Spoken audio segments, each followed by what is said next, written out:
My name is Carlo Duran. I am the financial literacy specialist with the Army Reserve 88th Readiness Division. This is investing, getting started. That is the most important part of investing is actually getting started.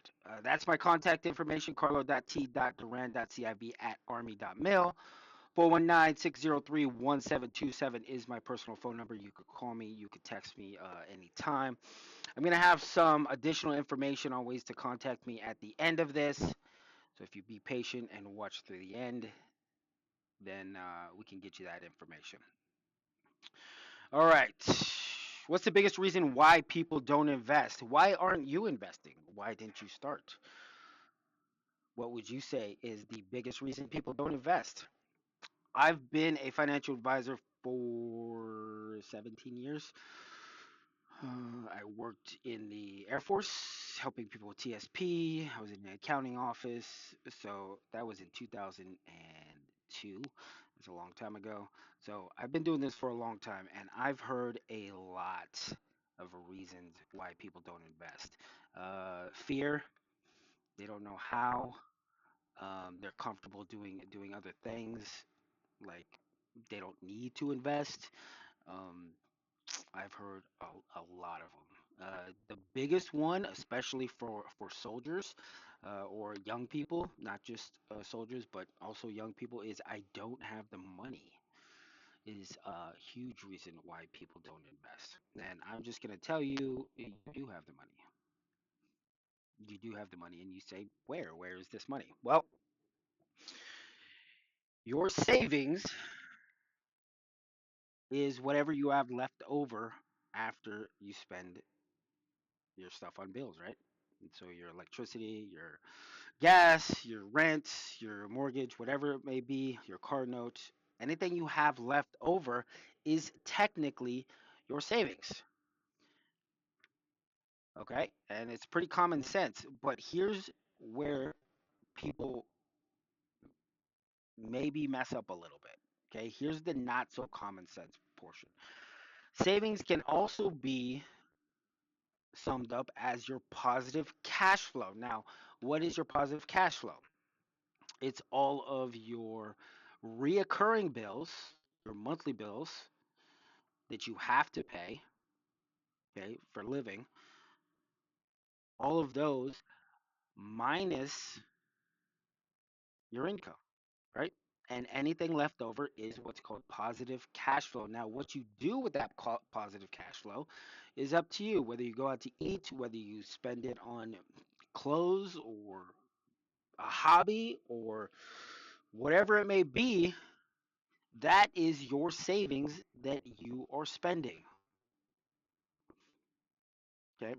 So you do have the money. If you were doing any of those things, then you do have the money to invest. And I'll even go a step further is I have, well, I'll get to that later. So positive cash flow. One, do you know if you have positive cash flow? That's the biggest thing. If you can't ascertain that quickly, then your financial life is too complicated. You have too many accounts, you have too many things going on, too much going in and out. Um, you don't, you aren't really organized. Okay, you have too much going on. If you can't get this super quick, you should be able to pull it up in your phone, go online, look at a spreadsheet, whatever it may be, and you should know immediately if you have positive cash flow. Now, the reason why this is super important, even if it's a dollar in the positive, you need to know this. Why? Because otherwise you're circling the toilet, going down the toilet. It's going to be a matter of time before you're absolutely broke, okay? And you can't live. So, one, you need to know if have positive cash flow. Okay? That's number 1. Then you could see how much you're actually saving, okay? Now, what I said was you if you have a dollar, then you're positive cash flow. And that is a good thing because why? Zero account minimums. You can open an account with any one of these guys. And I just Googled it, and all of these good names came up. Charles Schwab, Fidelity, Merrill, E-Trade. These are all good brokers. Interactive Brokers is a little old school, still very good. JP Morgan is the alternative to Chase. So Chase is the bank, JP Morgan is their brokerage firm. Now, what is a brokerage firm? A brokerage firm, all they are is they facilitate your access to the stock market. So instead of a savings account where you have is access to this one account that earns interest, theirs is like a savings account where you have access to the stock market or to mutual funds or to any number of marketplaces like ones for cryptocurrency marketplaces. Okay, that's what you want is you need an account with somebody that has access to all those markets so you can buy and sell in them. Now, why is the zero account minimum important? Well, if you have at least $0, you can open one of these accounts. Now, you're saying, what good is it if I have $0 in the account? Well, it's actually exceptionally good because as long as you have an account with them, they will give you access to their resources, to their all of their analysts, all of their stock market picks, all of their portfolio builders. We're gonna get to those later.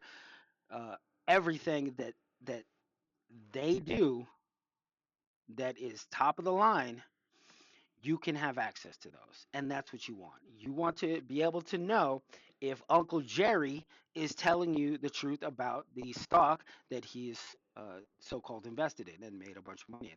You want to know what's going on with GameStop. You want to know if what you saw in X is actually the real deal. You want to know what this mutual fund's doing. Okay, you want to be able to construct portfolios. You want to be able to do all the research. You want to see what analysts are saying. You want to know what's important when choosing different investments. So just opening an account with zero money is going to give you access to those, and that is really important because that's going to curb some of the fear. If you can do the research and you can have access to all these top analysts, that'll curb some of the fear. And we already talked about the money issue, zero account minimums. Zero account minimums. Go in there and open an account. Now, how do you open an account? Well, the first question they're going to ask you is how do you want it taxed? They're not going to ask you for your name first. They're not going to ask you your social first. They're not going to ask you any of these things. First thing they're going to ask you is how you want it taxed. Got your traditional IRA, you got your Roth IRA. Okay, those are going to be your tax efficient accounts. The traditional IRA taxes are due later. You get the deduction now. When you retire 59 and a half or um, 59 and a half, then you can access that and you pay it at your current income rate. Okay, you can do individual only. I've heard people say they got joint IRAs. Now there's no such thing as a joint IRA. It's based off your age and your age only. It's based off your social and your social only. There are contribution limits to this, so this is going to reduce how much uh, it can grow because you could only put so much in at a time. Okay. On the flip side, you have the Roth IRA. This is taxed at the very beginning. It's taxed today. You put in after-tax dollars. Okay. You make a deposit. It's already taxed. It's never taxed again. So the growth is not taxed. Okay. Age 59 and a half, again, you can take it out. These are also individual, and you also have contribution limits. The contribution limits on the Roth and the traditional IRA go together. So if it's 7,500 a year that you can put into tax efficient accounts, then any mix of that you can put into the traditional and the Roth, but you can't exceed that. So for instance, put 500 in a Roth, 7,000 in the traditional, or whatever mix. You just can't go over the contribution limit for that year, and it changes every year. Now, if you have TSP or if you have a 401k, you already have a version of a traditional IRA, you already have a version of the Roth IRA, especially in the TSP side. we have both of these options on the TSP side. So that may cover the tax efficient models. And you can put in so much more. I believe right now it's 23,500. You could put in the TSP on the Roth or the traditional side or a combination. That should be enough for you to have enough assets in these type of models. Okay, and that's what I'm here for. I can walk you through that. I can talk to you about that. I just have a brokerage account.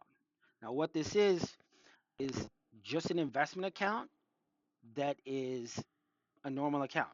Taxes are due every year, just like a savings account. There's no restrictions. I could put as much in as I want. I could put as little in as I want. There's no age that I have to start taking it out. It's not locked up. I could put it in, pull it out the next day. Doesn't matter. Okay. The gains and losses are reported for that year on a 1099, just like a savings account. You could do individual, you could do joint, you could do business, you could do trust, you could do structure these however you want. Okay, you want your grandma on there, you're in an investing club, whatever.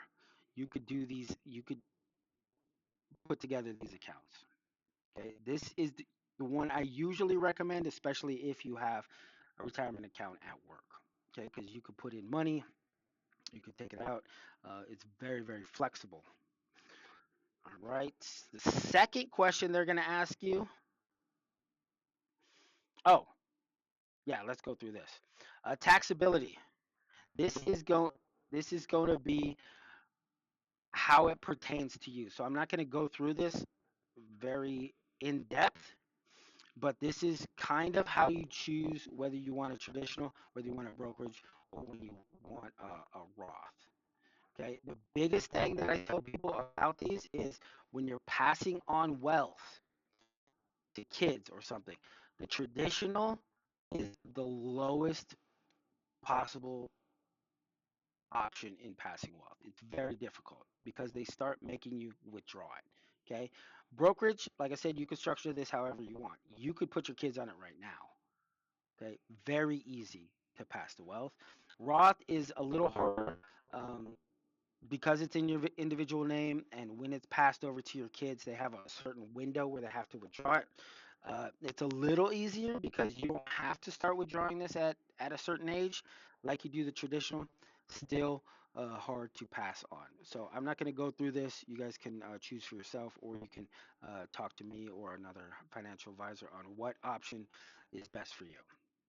All right. The second question they're going to ask you is, what do you want to do with your deposits? Now, automatically, they go into an interest bearing account and they just sit there. Nothing happens to them.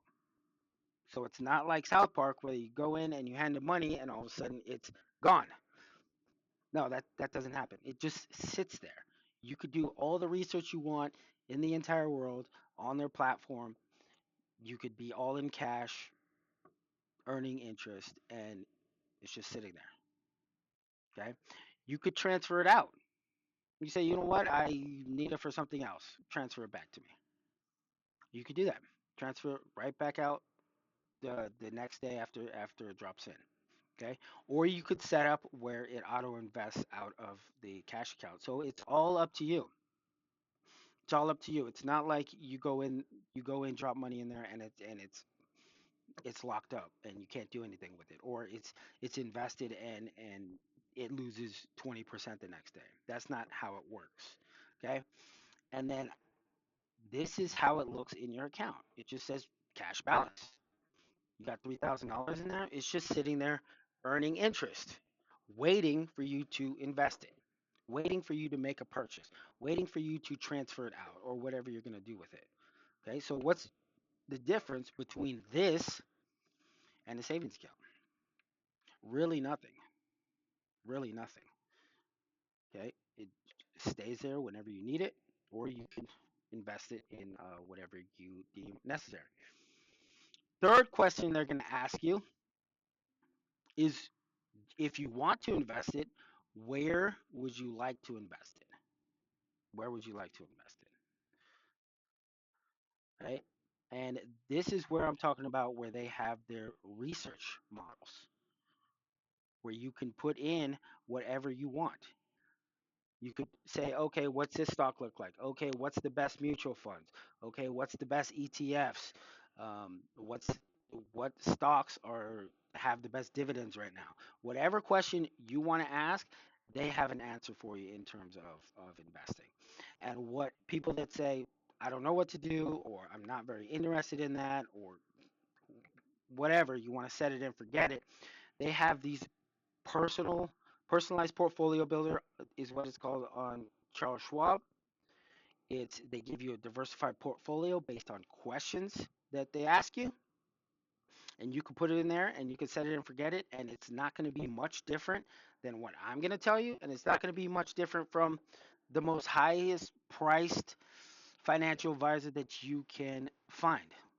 It's not going to be much different than that. Okay, if you're super conservative, they're going to put you in something a little more conservative that's not going to fluctuate very much. If you're aggressive and you have a long time frame to invest in, then they're going to put you in something a little more volatile that has more potential for growth. On the E-Trade side, this is called pre-built portfolios.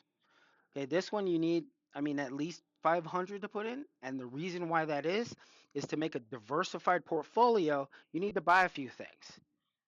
Okay, you can't just put in $1 and expect your dollar to stretch over 10 asset classes or whatever they deem is diversified. Okay, so here they have pre-built models based on based on your personal preferences, where you answer questions and they recommend a portfolio, and you could go in and you could, mess with it. You could say, oh, I want a little more into the US. I don't really like international. They have a little bit of Chinese, stocks in here. I don't want to put into those. You could make it yours. Or I want to, a GameStop. So you have a diversified portfolio, and then you have a little bit of GameStop in there. Whatever you choose, you can model this how you want it. Okay, so that should take away some of the fear. That should take away some of the apprehension. These brokerage firms are here to help you. The more that you invest with them, the more profits they make. It's not like a Cash App where they don't care if you have zero in there. Okay, these guys want your portfolios to grow. Now, people talk about fees, and I really didn't put a slide in on fees. They're really, if you're investing in stocks, there's really no fees to investing in stocks. There's really no fees in investing in ETFs. Now, mutual funds, since they are managed, and I'm going to get into, I'm going to have another video on building a portfolio.